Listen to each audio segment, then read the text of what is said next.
Hello dear aspirants, welcome to Haringhata study circle. আমি আর কে দেব। আজকের ডেসক্রিপটিভ ক্লাসে আমরা একটা প্যাসেজ ট্রান্সলেশন দেখব। তো একটা প্যাসেজ ট্রান্সলেশনে কি দেখানো হবে আজকে, বেঙ্গলি থেকে ইংলিশে কিভাবে যাওয়া হয় তার ডিটেলসটা আমরা ডিসকাস করব। তাহলে চলো ক্লাসে চলে যাই। আজকের যে সাবজেক্ট ম্যাটার আছে সেটা এরকম, আগে বাংলাটা পড়ে নিচ্ছি টোটালটা, স্ক্রিনটা আমি ছেড়ে দিলাম তোমাদের জন্য। স্কুলে এত বড় নির্বোধ এবং অমনোযোগী বালক আর ছিল না। বুঝতেই পারছো কার কথা বলছে? হ্যাঁ, রবীন্দ্রনাথের ছুটি গল্পের মেইন ক্যারেক্টার ফটিক। একটা কথা জিজ্ঞাসা করিলে সে হা করিয়া তাকাইয়া থাকিত। মাস্টার মশাই যখন মারিত সে গাধার মতো দাঁড়াইয়া সহ্য করিত। ছেলেদের যখন খেলিবার ছুটি হইত তখন সে জানালার নিকট দাঁড়াইয়া থাকিত। সে একদিন মামাকে বলিল, মামা, মার কাছে যাব। মামা বলিলেন, স্কুলের ছুটি হোক। তো খুবই প্যাথেটিক একটা এন্ডিং ছিল এটার। অবশেষে ফটিকের স্কুল থেকে ছুটি হয়েছে কিনা আমরা জানি না সেটা, কিন্তু ফটিক যে পৃথিবী থেকে ছুটি নিয়েছে সেটা আমরা দেখেছি। খুবই প্যাথেটিক এন্ডিং। যাই হোক, আমরা এখন ট্রান্সলেশনে চলে যাই। তো প্রথম লাইনটা কি? স্কুলে এত বড় নির্বোধ আর অমনোযোগী বালক আর ছিল না। তাহলে কি লিখবো? No other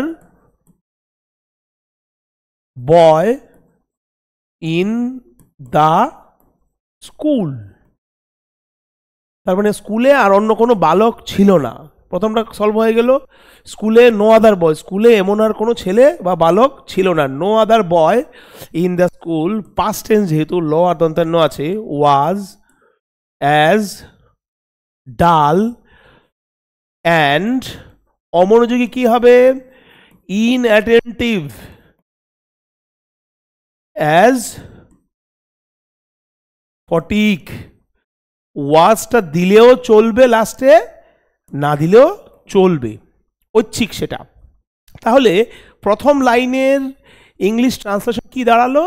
no other boy in the class, in the school was as dull and inattentive as Phatik. First line complete. Second line, একটা কথা জিজ্ঞাসা করিলে সে হা করিয়া তাকাইয়া থাকিত। তো একটা কথা জিজ্ঞাসা করলে মানে কোনো একটা প্রশ্ন করিলে, তাহলে কি হবে? when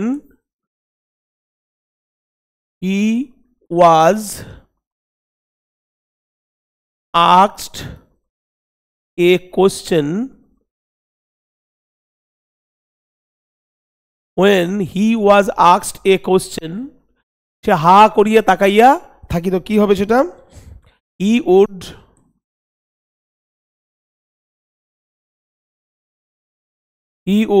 কি হবে? he would look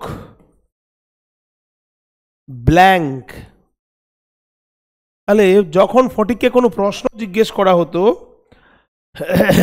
একটা কথা হতে পারে অথবা এনি কোয়েশ্চনও হতে পারে। এখানে ফটিককে যখন একটা কথা বা কোনো প্রশ্ন বা একটা প্রশ্ন বা কোনো প্রশ্ন জিজ্ঞেস করা হতো সে হা করিয়া তাকাইয়া থাকিত। পাস্ট টেন্সে রয়েছে। when he was asked a question অথবা when he was asked any question he would look blank। 2 number line complete. Master মশাই যখন মারিত, যখন when the teacher beat him, তাহলে কি হলো? যখন মাস্টার মশাই তাকে মারিত, when the teacher beat him। তারপর কি? সে গাধার মতো দাঁড়াইয়া সহ্য করিত। দুটো কাজ হয়েছে, সে দাঁড়াইয়া থাকতো আর গাধার মতো সহ্য করতো। তাহলে কি হবে? He would keep standing. সে দাঁড়াইয়া থাকতো, হি উড কিপ স্ট্যান্ডিং। প্রথমে দাঁড়াইয়া থাকতো, আচ্ছা, অ্যান্ড গাধার মতো সহ্য করতো। তো প্রথমে দাঁড়াইয়া থাকতো, তারপর গাধার মতো সহ্য করতো। অ্যান্ড বিয়ার ইট, উড যেহেতু একবার দিয়ে দিয়েছি আর দরকার নেই। And beer it like a ডাঙ্কিও দিতে পারো অথবা অ্যান অ্যাসও দিতে পারো। তাহলে মাস্টার মশাই যখন মারিত সে গাধার মতো দাঁড়াইয়া সহ্য করিত। এটা ট্রান্সলেট করলে কি দাঁড়াবে? when the teacher beat him, যখন মাস্টার মশাই তাকে মারিত হলো, সে কি করতো? সে দাঁড়াইয়াই থাকতো। he would keep standing। হ্যাঁ, আর কি করতো, গাধার মতো সেটা সহ্য করতো। বিয়ার ইট, মাঠটা সহ্য করতো। বিয়ার ইট লাইক এ ডাঙ্কি অথবা অ্যান অ্যাস। হয়ে গেল। পরের লাইন, ছেলেদের যখন খেলিবার ছুটি হইতো তখন সে জানালার নিকট দাঁড়াইয়া থাকতো। তো ছেলেদের যখন, হোয়েন দ্য বয়েজ, যখন ছেলেদের, when the boys had leisure to play, ছেলেদের যখন খেলার জন্য অবসর হতো বা ছুটি হতো, when the boys had leisure to play, সে কি করতো, জানালার নিকট দাঁড়িয়ে থাকতো।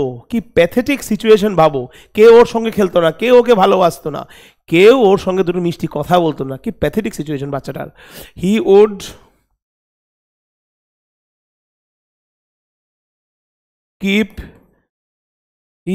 কিপ স্ট্যান্ডিং,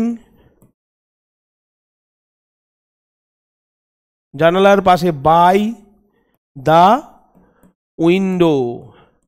তাহলে যখন অন্য বাচ্চারা খেলার সময় পেত বা খেলার সুযোগ পেত বা খেলার জন্য ফ্রি টাইম পেত, তাহলে কি দাঁড়াবে, when the boys had leisure to play, বাচ্চারা যখন খেলার জন্য ছুটি পেত বা খেলার জন্য সময় পেত তখন সে কি করত, সে দাঁড়াইয়া থাকিত। হি উড কিপ স্ট্যান্ডিং, সে দাঁড়াইয়া থাকিত জানালার নিকট। কি হবে, বাই দ্য উইন্ডো। কমপ্লিট হলো এটা। সে একদিন, ওয়ান ডে, একদিন ইংরেজি কি, one day, he told his, কাকে বললো, মামাকে বললো। দেখো এখন আমরা যে স্টুডেন্টসদের তোমাদের বলি মামা ইংরেজি কি, মামা, কাকা, জেঠু, পিসন, সবাইকে আমরা আঙ্কেল দিয়ে সূচিত করে দিই, এক্সপ্রেস করি। কিন্তু একটা সময় ছিল মামাকে বলা হতো ম্যাটার্নাল আঙ্কেল, কাকাকে, বাবাকে বলা হতো প্যাটার্নাল আঙ্কেল। তাহলে এখানে আমরা লিখবো maternal uncle. One day he told his, মামা তো, ম্যাটার্নাল আঙ্কেল, কি বললো, মামা, এখানে আবার আঙ্কেল দিয়ে দিলাম, আঙ্কেল কমা, মার কাছে যাব, আমি মার কাছে যাব, I shall go to my mother, double inverted comma close.